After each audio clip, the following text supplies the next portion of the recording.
pjesë, më rikthehet një ngjarje e jetuar me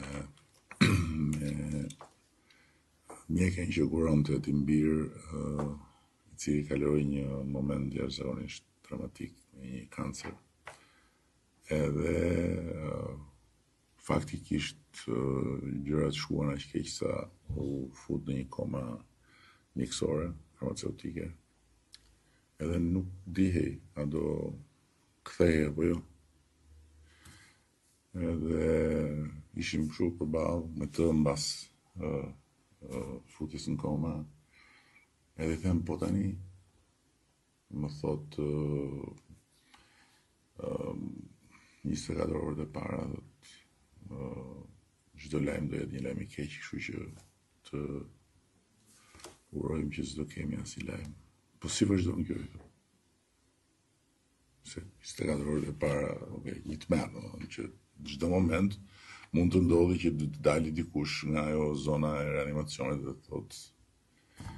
Edhe kujtëm si vazhdon kjo, ajo ngre kokën për me dorë. Që më tregon tavanin, nuk po flas me një shkencëtar, nuk po flas me një prift. Dhe më thot, në këtë kat ishte kati i fëmijëve me kancer. Onkologjiku i pediatria onkologjike. Edhe në këtë kat thot, unë kam parë gjëra që shkenca nuk mi ka shpjeguar dot akoma. Dhe ajo organizon të kishin kapel spitali. Edhe ajo, ata kishin një intranet, edhe ajo gjinte njoftime aty. Edhe thoshte sot filan orë apo nesër filan orë, unë bashkë me ekipin do lutemi për Gregun, ose a e boni dhe për fëmijë tjerë. Edhe i them unë, po ç'është kjo histori që shkoni luteni në kapel atje, faleni, ç'a lidhje ka kjo me terapinë? Është kemi të nevojshme dhe ndjehemi shumë mirë kur e bëjmë, edhe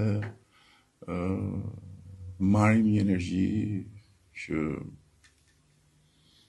domethënë ajo ishte qartësisht një njeri që besonte, nuk e ndante në këtë formë, por